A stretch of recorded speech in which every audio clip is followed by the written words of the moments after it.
एक सुझाव मैं पूरे सदन की तरफ से इस सरकार को देना चाहता हूं। 12,000 करोड़ की आमदनी की चिंता है वक्फ की, करोड़ों मुसलमानों की चिंता है आपको।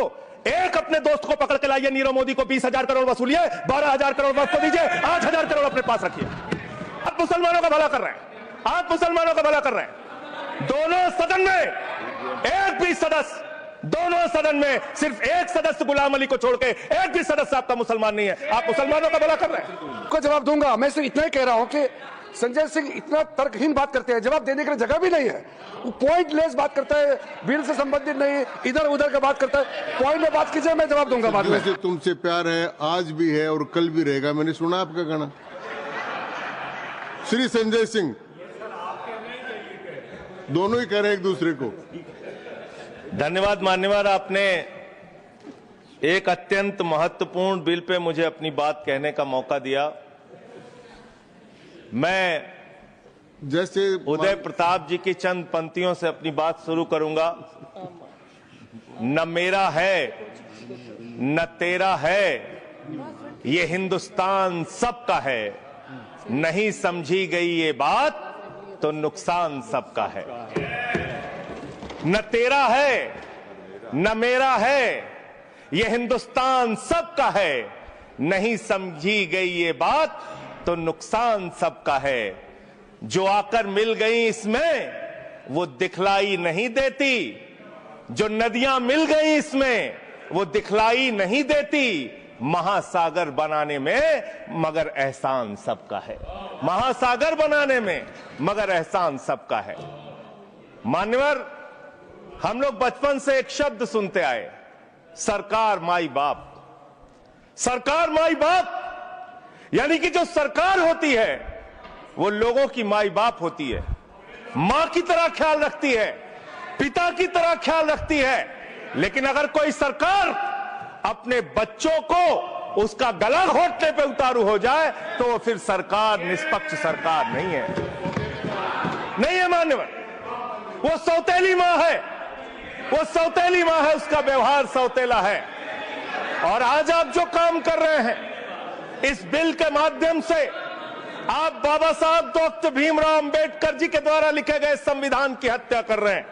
और ये बात मैं इसलिए कह रहा हूं कि बाबा साहब डॉक्टर भीमराव अंबेडकर जी ने संविधान की धारा 26 में लिखा, धार्मिक मामलों के प्रबंधन की स्वतंत्रता, धार्मिक एवं धर्मार्थ उद्देश्यों के लिए संस्थाओं की स्थापना एवं रखरखाव करना, धर्म के मामलों में अपने स्वयं के मामलों का प्रबंधन करना, चल एवं अचल संपत्ति का स्वामित्व एवं अधिग्रहण करना तथा ऐसी संपत्ति का कानून के अनुसार प्रशासन करना। यह अधिकार आपने नहीं दिया, यह अधिकार किसी भारतीय जनता पार्टी के लोगों ने नहीं दिया। यह अधिकार बाबा साहब डॉक्टर भीमराव अंबेडकर जी के द्वारा लिखे गए भारत के संविधान ने दिया मानकर, और आप उस संवैधानिक अधिकार को छीन रहे हैं एक गैर संवैधानिक बिल लाके। क्या क्या लिखा इस कानून के अंदर आपने, किस तरीके से आपने इस संविधान की हत्या करने का काम किया। आप बड़ी बड़ी बातें कर रहे हैं। ये सरकार कह रही है कि ये कानून हम मुसलमानों के भले के लिए आ रहे हैं। जब मैं आपसे सुनता हूं तो मुझे लगता है कपिल शर्मा कॉमेडी सर्कस में बोल रहा है। आप मुसलमानों का भला कर रहे हैं, आप मुसलमानों का भला कर रहे हैं। दोनों सदन में एक भी सदस्य, दोनों सदन में सिर्फ एक सदस्य गुलाम अली को छोड़ के एक भी सदस्य आपका मुसलमान नहीं है। आप मुसलमानों का भला कर रहे हैं, आप मुसलमानों का भला कर रहे हैं। पूरी सरकार में एक मंत्री आपका मुसलमान नहीं है, आप मुसलमानों का भला कर रहे हैं। दो नेता अपने घरों में आपने बैठा दिया, मुख्तार अब्बास नकवी, शहनवाज हुसैन, दोनों की राजनीति आपने खत्म कर दी। आप मुसलमानों का भला कर रहे हैं, आप मुसलमानों का भला कर रहे हैं, आप मुसलमानों का भला कर रहे हैं। अरे सुनना सीखो, सुनना सीखो पहले। मान्यवर, मैं इनके इस कानून में क्या क्या लिखा हुआ है, क्या क्या कहा है इन्होंने। बैठ जाए कृपया, गुलाम अली जी बैठ जाए। धार्मिक संपत्तियों को ये बिल कब्जा करने की नापाक कोशिश है। और धार्मिक संपत्तियों को सदन में इतनी कब्जा करने के लिए सदन में इतनी शांति है कि आराम से आप बोलोगे। आराम से बोल रहा हूं सर। आप बैठे हैं तो आपको देख के वैसे ही आराम आ जाता है। आपको देख के मैं वैसे ही आराम में रहता हूं सर। आप जब है आपका संरक्षण है तो आराम से ही बोल रहा हूं। बोलिए बोलिए। मान्यवर, धार्मिक संपत्तियों को कब्जा करने की एक कोशिश है। इसलिए इस बिल पर न हिंदू को खुश होना चाहिए, न सिख को खुश होना चाहिए, न ईसाई को खुश होना चाहिए, न जैन को खुश होना चाहिए, न बौद्ध को खुश होना चाहिए, क्योंकि नंबर सबका आएगा। और आज वक्फ की संपत्तियां कब्जा करके आप अपने दोस्तों को देंगे, कल गुरुद्वारे की संपत्तियां कब्जा करके आप अपने दोस्तों को देंगे, फिर चर्चों की संपत्तियां कब्जा करके आप अपने दोस्तों को देंगे, फिर बौद्धों की संपत्तियां कब्जा करके आप अपने दोस्तों को देंगे, फिर जैनों की संपत्तियां कब्जा करके आप अपने दोस्तों को देंगे, फिर मंदिरों की जमीनें कब्जा करके आप अपने दोस्तों को देंगे।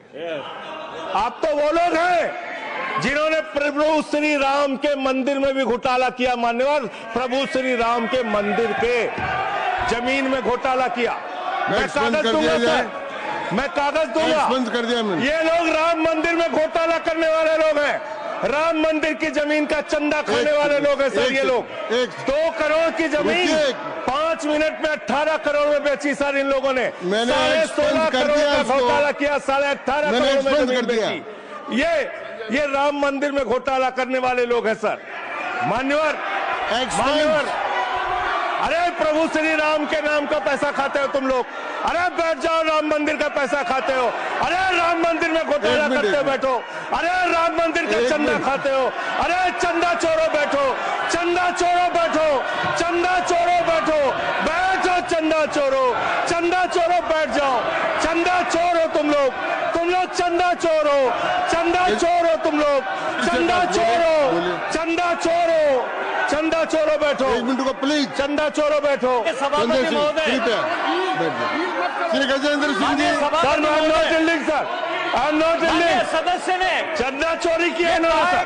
राम का पैसा खाया करने वाले प्रभु श्री राम का पैसा खाया सर इन्होंने। राम मंदिर का विषय, राम मंदिर में चंदा चोरी किया इन्होंने। बैठ जाए। चंदा चोर है सर ये लोग।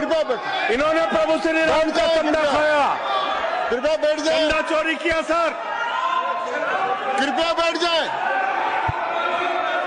राम मंदिर के संबंध में सर राम मंदिर के संबंध में कहे गए सभी शब्दों को मैं कार्रवाई से निकाल रहा हूं। कार्रवाई से निकाल दिए। 2 करोड़ की जमीन 18.5 करोड़ में खरीदी इन लोगों ने। 2 करोड़ की जमीन अयोध्या में 18.5 करोड़ में खरीदी। मान्यवर, मेरा टाइम बचाया जाए सर। मान्यवर, टाइम पॉज कीजिए सर, टाइम पॉज कीजिए, बैठाइए इनको। Point of order allow sir. I am not yielding sir. Point of order Bhupendra Yadav, please sit down.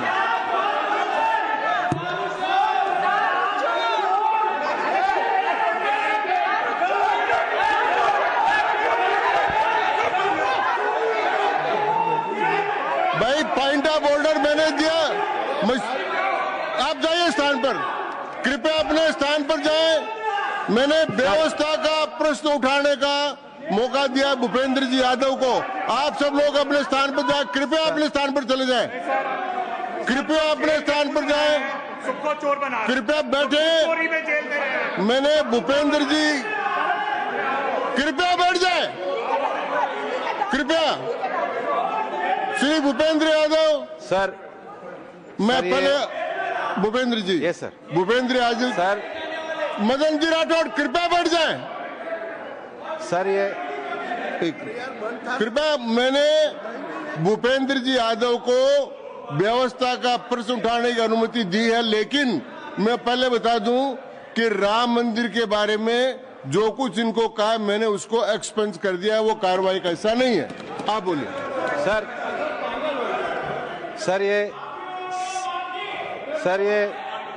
Sir ये सदन का उच्च सदन है। रूल में बता देता हूं, रूल 238 और 240। आप 238 और 240, 238 and 240, you read it sir. There are sir 2 rules है, 238, 240। मेरे को बुक की जरूरत नहीं है। हाउ टू स्पीक ये 238 है सर। 240 बड़ा इंपॉर्टेंट है जी। सर कोई भी सदस्य अगर इररिलेवेंट बोलता है, अगर तो ये चेयर की पावर है कि उस सदस्य को रोक सकते हैं। जो विषय डिबेट से जुड़ा हुआ नहीं है, जो विषय सदन से जुड़ा हुआ नहीं है, इररिलेवेंट विषय को आपको रोकने का अधिकार है। जो सदस्य संजय सिंह जी बोल रहे थे वो इररिलेवेंट है। तीसरा एक और विषय सर, 238 में बोलने के बाद जो असंसदीय शब्द है, किसी भी पार्टी के बारे में, किसी के बारे में जो असंसदीय शब्द है वो बोले गए हैं, तो उसकी भर्त्सना भी हाउस पूरी तरीके से करता है। माननीय Tiruchi Shiva, Sir, I also stand on the. please, I am allowing Mr. Tiruchi Shiva. I also stand on the same rule, sir. 238 and 240. You didn't quote 238. You remember 240, but 238 you are well versed, I know, but you are not quoted. Nothing refer, only the rule number. Yes, yes. Refer to any matter of fact on which a judicial decision is pending. No. Make a personal charge against a member. No. Please. What is? Please. Kindly listen. Hello, please. I'm on a point of order. I'm on a point of order.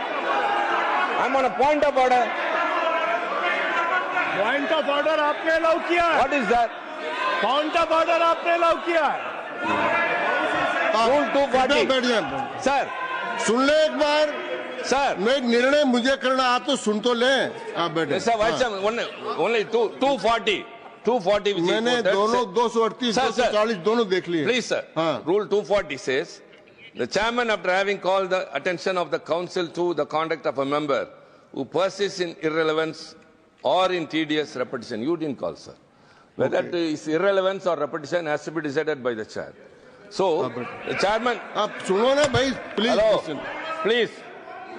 I'm speaking to the chair. Please तो I'm speaking to the chair. इधर देखिए ना। Sir, it is we leave it to your discretion and Yes. decision, sir. Yes. And not it is repetition or irrelevance can be decided by any other member, sir. Only you, sir. Okay, thank you. मैंने श्री भूपेंद्र जी यादव ने 240 में ये और है कि अगर कोई दूसरा सदस्य भी किसी सदस्य के इररिलेवेंट डिबेट को सपोर्ट करता है तो उसको भी डिबार करना चाहिए, आपको शिवा को भी करना चाहिए। आप एक सेकंड, मेरी व्यवस्था यह है कि 238, 240 के अंतर्गत मैंने ऑलरेडी जो असंसदीय शब्द थे वो और राम मंदिर के बारे में, क्योंकि ये विधेयक की परव्यू में नहीं आता है, इसलिए मैंने राम मंदिर के बारे में इनके लगाए गए इलेक्शन और असंसदीय शब्दों को कार्रवाई से निकाल दिया। धन्यवाद।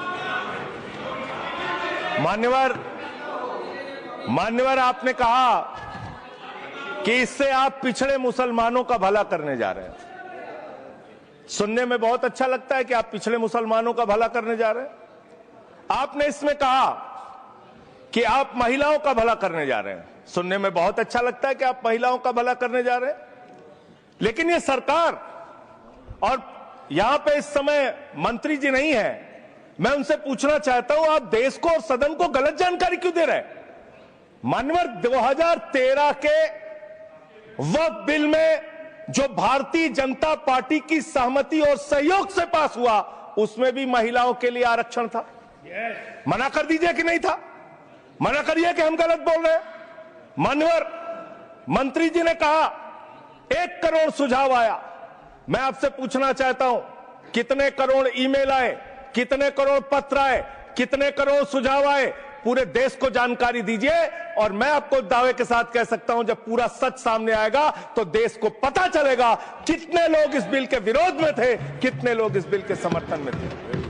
मैं जेपीसी का सदस्य था मानवर, मैं कह रहा हूं आपसे लाइए। और आप पिछड़े मुसलमानों का भला करना चाहते हैं? मैं आपसे हाथ जोड़कर निवेदन करता हूं, विनती करता हूं, और हमारे जो मित्र उधर भी हैं, अगर आप मेरी बात से सहमत हैं तो समर्थन करना। समाज में छुआछूत को, बीमारी को मिटाने के लिए चलिए उठाते हैं कदम, और अगले सत्र में एक बिल लेके आइए। जितने भी हिंदुओं की कमेटियां हैं, ट्रस्ट है, बोर्ड है, उन सारे ट्रस्ट और कमेटियों में 80% आरक्षण दलित, आदिवासी और पिछड़े हिंदुओं को दीजिए। मैं समर्थन करूंगा आपका, माला पहनाऊंगा आपको। आप पिछड़ों का भला करने की बात करते हैं, आप दलितों का भला करने की बात करते हैं। आपकी मातृ संस्था आरएसएस दलित, पिछड़ा और आदिवासी, एक भी महिला को आज तक आरएसएस का प्रमुख नहीं बनाया। आप दलितों और पिछड़ों और आदिवासियों की आरएसएस के बारे में अलग करने की बात को करते एक्सप्लेन कर हैं। दीजिए। माननीय, इस बिल में क्या लिखा है? आप जो भी बातें इस विधेयक के अलावा बोलेंगे उन सबको मैं एक्सप्लेन सर, ये करूंगा। क्या उसमें सत्य नहीं है? क्या ये सच नहीं है? सर, मेरा टाइम रोका जाए। और सर, बिल के बारे में बात करते हैं। माननीय मंत्री जी ने कहा आज आप इस बिल को पास कर रहे हैं, आज आपका सीना चौड़ा हो रहा है, आपको लग रहा है एक धर्म के अधिकार को आप छीन रहे हैं। नहीं, कल को आप सभी धर्मों की धार्मिक संपत्तियां छीन के आप अपने दोस्तों का देने का काम करेंगे। मैं फिर इसको दोहरा रहा हूं और फिर इसको कह रहा हूं कि आप ये करेंगे, धार्मिक संपत्तियों के कब्जा करने का काम करेंगे। और किसी गलतफहमी में मत रहिए।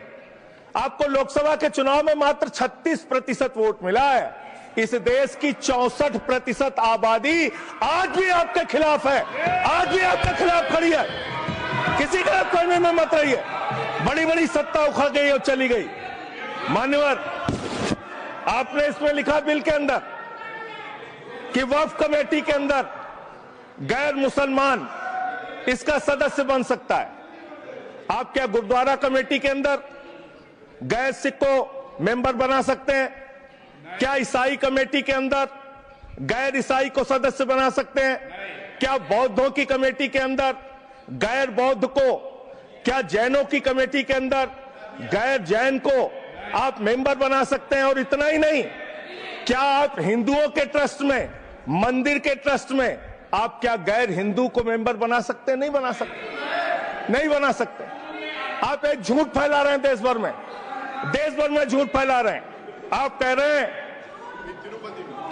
हैं ये मैं पढ़ रहा हूं राम मंदिर का, सर, राम मंदिर ट्रस्ट। झूठ शब्द असंसदीय है, जो असंसदीय शब्द है उनको निकाल दीजिए। सत्य से परे, सत्य से परे। सर, ये प्रभु श्री राम के मंदिर का ट्रस्ट, मैं इसका समर्थन करता हूं। नहीं, आप सर, मैं इसका समर्थन कर रहा हूं। ये सब्जेक्ट नहीं है सर, समर्थन कर रहा हूं। सुन तो लीजिए, आप कहे से नहीं सुनूंगा। डिस्ट्रिक्ट मजिस्ट्रेट प्रोसीडिंग में नहीं आएगा सर, मेरी बात तो बिल्कुल नहीं आएगा। सर, मेरी बात सुन लीजिए। घनश्याम जी प्लीज, चेयरमैन साहब, district magistrate of Ayodhya will be ex officio trustee who will be a practising Hindu.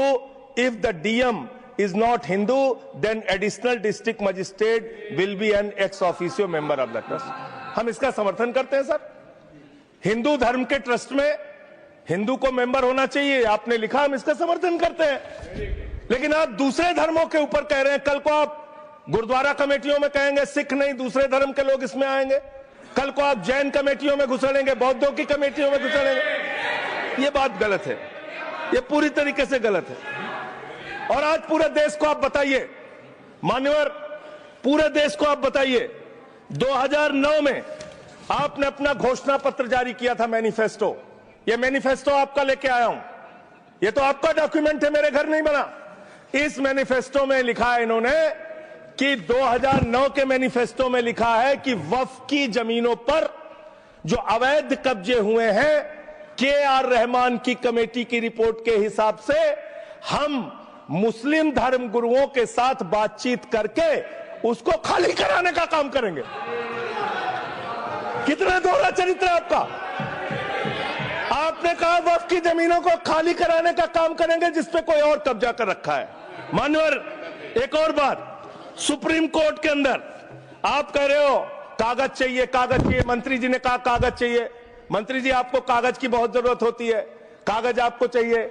आपकी सरकार ने 2020 में, ये पूरे देश को देखना चाहिए, पूरे देश को सर, 2020 में मैं जेपीसी का मेंबर था, ये कागज वहां मिला मैं 2020 में सुप्रीम कोर्ट में। सर, आप, मेरी बात नहीं आ रही सर, मेरी बात नहीं आ रही। 2020 में मान्यवर, इस भारत की सरकार ने, मोदी जी की सरकार ने शपथ पत्र दिया सुप्रीम कोर्ट में। से क्या लिखा हुआ है? 99% वक्फ की संपत्तियां डिजिटाइज हो चुकी हैं। मुख्तार अब्बास नकवी साहब आपके मंत्री थे, उनका बयान है 100% वक्फ की संपत्तियां डिजिटाइज हो चुकी हैं।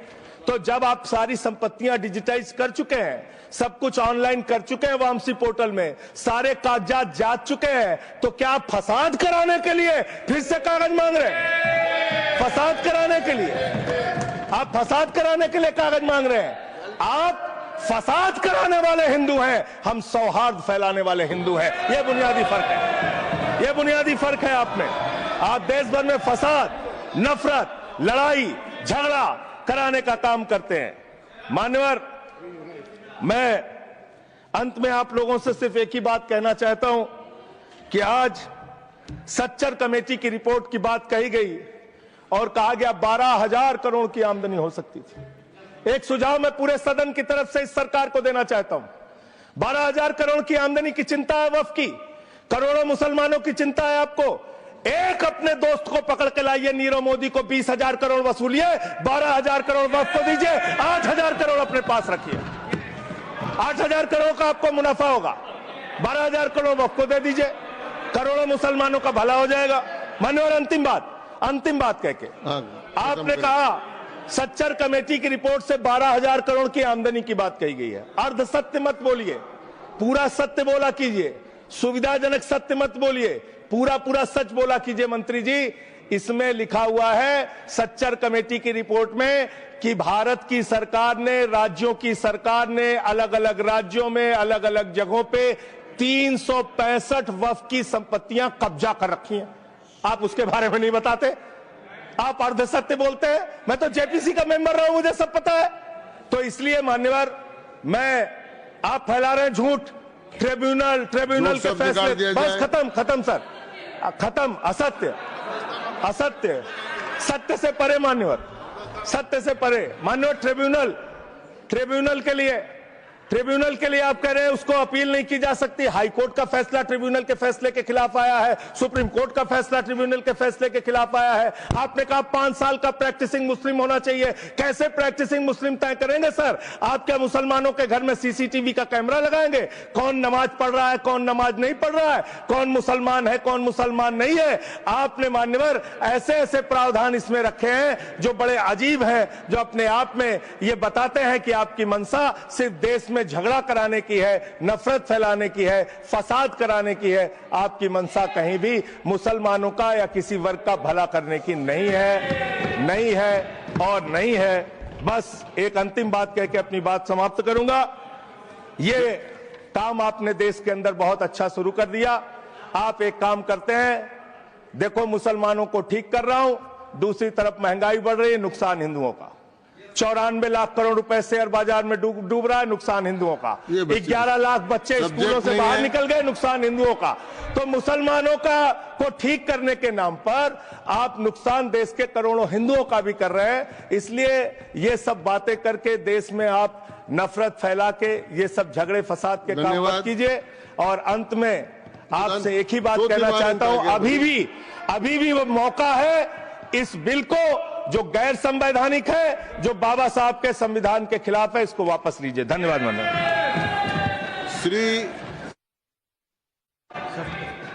दूंगा ही।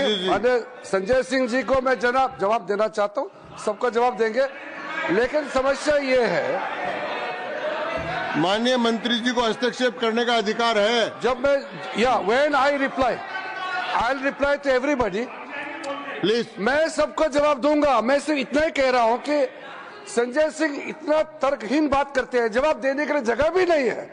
वो पॉइंटलेस बात करता है, बिल से संबंधित नहीं, इधर उधर का बात करता है। पॉइंट में बात कीजिए, मैं जवाब दूंगा बाद में। श्री येरम वेंकट सुब्बा रेड्डी।